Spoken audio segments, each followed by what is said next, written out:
Afternoon, everyone.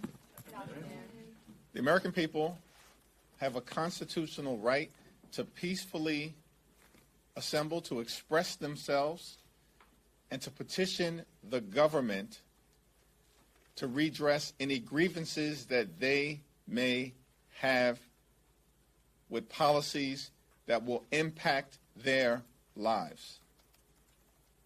That's a constitutional right that is contained in the First Amendment. We encourage everyone who is exercising that right to do so peacefully in Los Angeles County and beyond. But the right to peacefully assemble, to express themselves to the government in order to bring about change in this country is a fundamental American principle, and we will continue to stand behind it. Thankful for the leadership of Governor Newsom and Mayor Bass in terms of managing a fragile situation that Donald Trump and the extreme MAGA Republicans are intentionally trying to inflame. They should be ashamed of themselves. And these people have zero credibility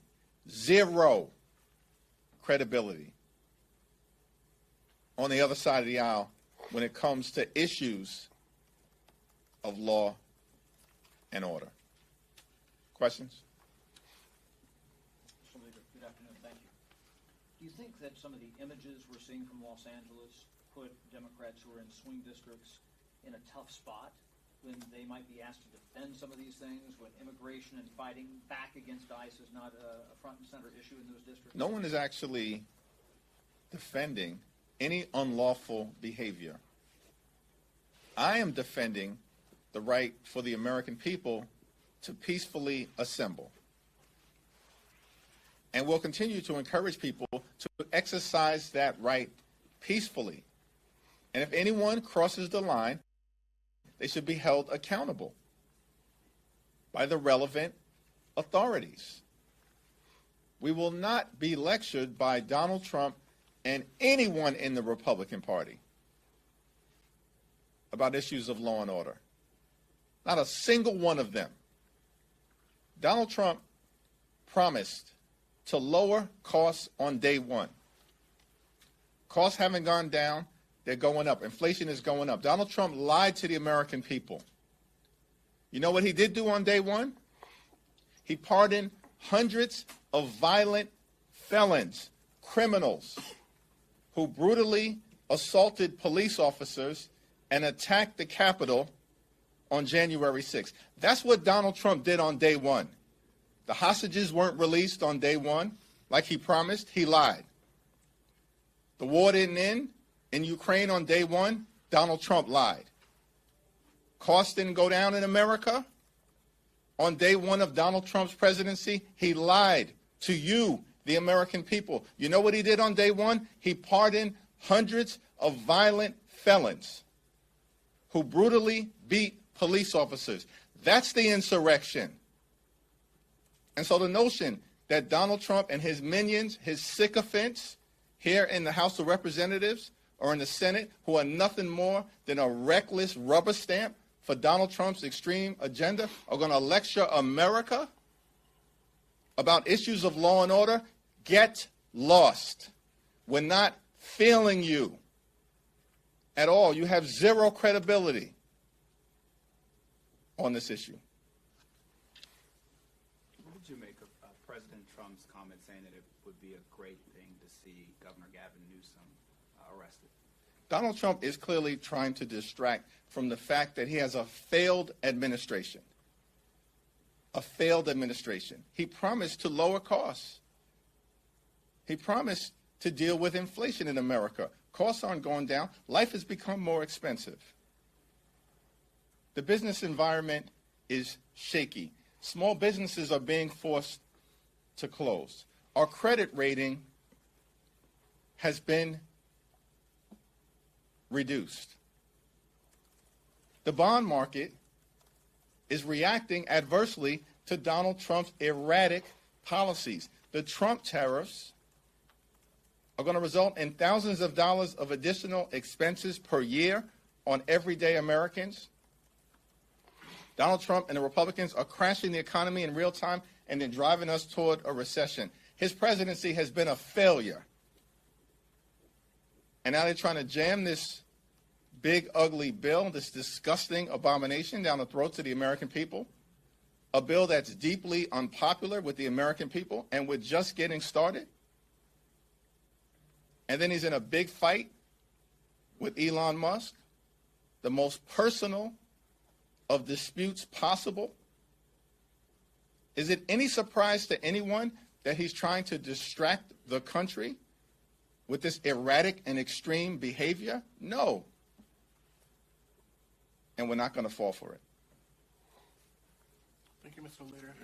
On Friday, a district court judge in California granted approval for billions of dollars in retroactive pay to athletes and paved the way for athletes going forward to get paid for their name, image, and likeness. This comes ahead of a House Energy and Commerce Committee hearing this week on this issue. As a sports fan and the top House Democrat, what's your reaction to that ruling, and what role does Congress play going forward in helping shape the landscape now that this ruling has been granted? We look forward to our continued conversations with the NCAA and the relevant college athletic authorities in order to make sure that, in view of this court decision, that there's a framework that exists nationally to make sure that there's a level playing field and that athletes and their families are in a position to benefit and not be exploited by outside forces that may seek to take advantage of them. And that at the same time we can maintain a competitive landscape across all sports, not simply men's basketball and men's football. Thanks. I understand the Hispanic Caucus is seeking an investigation into the handling of the protests in Los Angeles. What do you see as avenues for oversight and investigation into that matter? Well, we'll continue to press Republicans here in the House to undertake their constitutional responsibility to serve as a check and balance on an out-of-control executive branch. It only takes a handful of Republicans to actually show some spine, some backbone, and some courage at what is happening in America, a clear assault on the American way of life, on the rule of law, and on our democracy. And the American people aren't feeling it. It's why this guy in the Oval Office is the most unpopular president in the first 100 days in American history. Claims to have some big mandate. And each and every day that passes, he becomes more unpopular as the behavior and the corruption and the cruelty and the chaos becomes more erratic. So we're going to continue to use every lever available to us as members of Congress, partnering with our colleagues in state and local governments across the country to shine an intense spotlight on the egregious overreach that is taking place by the Trump administration on a daily basis as it relates to targeting law-abiding immigrant communities, as well as dreamers and farm workers and people who are actually contributing to the communities that they live in on a day-to-day basis. That's why you're seeing the American people express their discontent with another lie that came from the Trump administration. Trump administration said that they were going to focus on targeting violent felons who should not be in this country. And that's something that we could have agreed with had that been the effort that was undertaken. Instead, Donald Trump and his administration are deporting American citizens, children with cancer, to countries that they've never lived in before. That's an assault on the American way of life. It's why this administration is collapsing in terms of popularity and public approval in real time. And this reckless bill, this out-of-control budget, this GOP tax scam, the one big ugly bill, the disgusting abomination that they're trying to jam down the throats of the American people, it's not going to make things better for everyday Americans. It's going to hurt everyday Americans. And the American people are rejecting it because it's designed to help extreme MAGA Republican billionaire donors. And that's unacceptable. That's unconscionable. And that's un-American. Second row. Thank you. So the Department of Homeland Security released some information about some of the individuals that were apprehended during ICE's raid in LA over the weekend. And some of those people were previously convicted of murder and sexual battery and cruelty to children, amongst many other crimes. You say that if they wanted to go after violent people, that's something you could agree on. So do you support ICE detaining illegal immigrants that have criminal histories and backgrounds? The Department of Homeland Security, under the leadership of the so-called Secretary Kristi Noem, is a complete and total embarrassment. And so anything that they put out should be scrutinized through that lens. Nonetheless, is that something that you would agree with? I've made my after? statement on this issue, and we've been very clear that the deportation efforts of any administration should be focused on making communities safe and deporting violent criminals who are undocumented. So Elon Musk has gone on his social media network and appears to be endorsing the Trump administration's response, also deleting many of the posts from over the weekend, including the claim that Trump is named in the Epstein files. Do you think that we could be looking at greater influence again from Musk over the Trump administration, something that would warrant congressional scrutiny? Yeah, it's not clear to me. At the end of the day, our view of the whole sordid affair between Trump and Musk is that we're going to keep the focus on the disgusting abomination that is the GOP tax scam, the largest cut to health care in American history. Republicans are targeting the health care of the American people. More than 15 million Americans will lose their health care as a result of the GOP tax scam. Hospitals will close. Nursing homes will shut down. Tens of millions of Americans will pay increased premiums, copays, and deductibles, and people will die. That's a result of the one big ugly bill. That's disgusting that this is the Republican agenda. At the same period of time, they want to enact the largest cut to supplemental nutritional assistance in American history. Literally, these extremists are trying to rip food out of the mouths of children, veterans, and seniors in the United States of America. That's a disgusting abomination. And they're doing all of this to reward their billionaire donors? We never said at any point that we were going to let our foot off the gas pedal as it relates to the so-called Doge effort to destroy the American way of life, to target thousands of veterans who have been fired, to take a chainsaw to Social Security. We disagree with all of that. Our goal is to take a chainsaw to Project 2025. And we're not going to rest until that gets done, no matter who is standing on the side of the Trump administration. Two resolutions condemning the Boulder attack are coming to the floor this week. One of them, from Congressman Gabe Evans, includes language labeling Free Palestine an anti-Semitic slogan and also praising ICE for quote-unquote protecting the homeland. I know that some of your progressive members are very unhappy with some of that language. I'm wondering, A, how you plan to vote on that personally, and B, how you're advising members to vote on it. It's not simply a subset of members of the House Democratic Caucus who oppose the so-called Evans resolution. Who is this guy? He's not seriously concerned with combating anti-Semitism in America. This is not a serious effort. This guy's going to be a one-term member of Congress. He's a complete and total embarrassment. He's not even pretending to be moderate at this point. He's all in on ripping away health care from the American people. And this is a desperate attempt to distract. Why do we know that's the case? Because every major Jewish organization, including AJC, has come out in opposition to the so-called Evans resolution. Every major Jewish organization, as far as I can tell.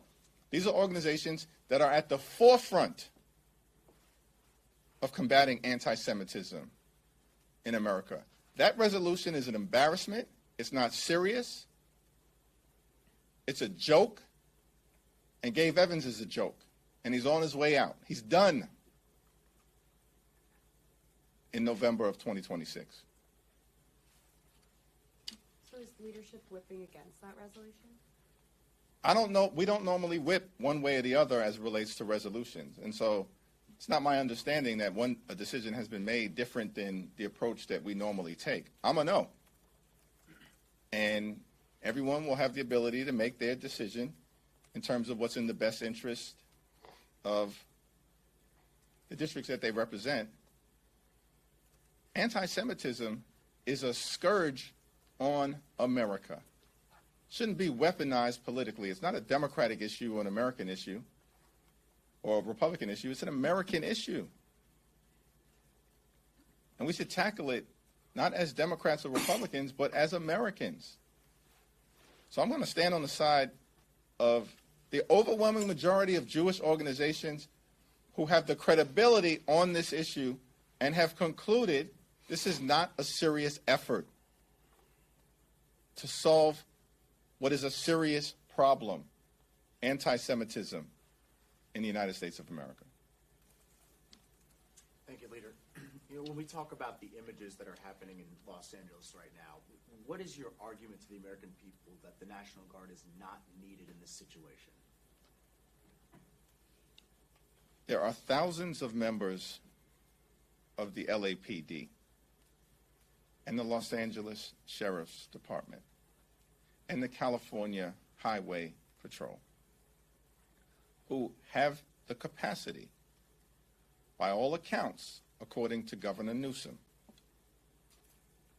and Mayor Bass, to make sure that the lawlessness and disorder that the Trump administration is clearly trying to bring about by fanning flames and inciting things on the ground in California, that the state and local officials and these brave, courageous members of law enforcement, thousands of them who are part of the LAPD, the LA Sheriff's Department, other local law enforcement, and the California Highway Patrol, seem to have the capacity to make sure that the situation is addressed, that peaceful protests are allowed to occur, and that lawbreakers are held accountable. The Trump administration has zero credibility on this issue. Really? I was here on January 6th. Donald Trump wasn't a leader on January 6th. He didn't send the National Guard to stop the violent mob that was brutally beating police officers in plain view for every single American to see. And this guy, who likely withheld the National Guard, he certainly didn't send them forward, is lecturing the country about law and order. And if this wasn't enough of a reason to dismiss his credibility on any of these issues, on his first day in office, Donald Trump pardons hundreds of violent felons, some of whom have gone back to their communities all across America and recommitted crimes against everyday Americans. Give me a break. We're not feeling you, particularly as it relates to this issue. Donald Trump and all of these minions who support him, the sycophants, the extremists, have zero credibility on this issue. Republicans have become the party of lawlessness and disorder. Thank you, Mr. Leader. You said that you could find common ground on removing dangerous felons from the country. What other specific provisions do you and at least some members of your caucus feel they can find common ground with Republicans when it comes to potential for bipartisan immigration reform? Our view on this issue is that we have to secure the border. We have a broken immigration system that should be fixed in a bipartisan and comprehensive way. At the same time, we need to defend dreamers and farm workers and law-abiding immigrant families. Those are the core principles that could yield an effort to actually address the things that the American people want to address, as opposed to allowing the Trump administration to try to distract the American people by unleashing masked agents. If they were proud of what they are doing, why are they masked? This isn't the 1930s. Why are they masked? And so their core principles that are pretty simple: secure the border decisively. We supported legislation that was negotiated. It was the toughest border security bill to emerge from Congress in modern American history, and Donald Trump killed it. These people have no credibility on the issues that they claim to stand for. It's all a distraction, because their agenda to try to rip health care away from the American people. They're blowing up the economy, totally mismanaging it. The American people know it. This is why his approval ratings have collapsed in general and specifically on the economy. And so every chance they get, they try to provoke the American people on this issue related to immigration. These are people where facts don't matter. Hypocrisy is not a constraint to their behavior. They say one thing and they do the other. And they actually believe that shamelessness is a superpower. We're not falling for it. Not now, not ever. Thank you.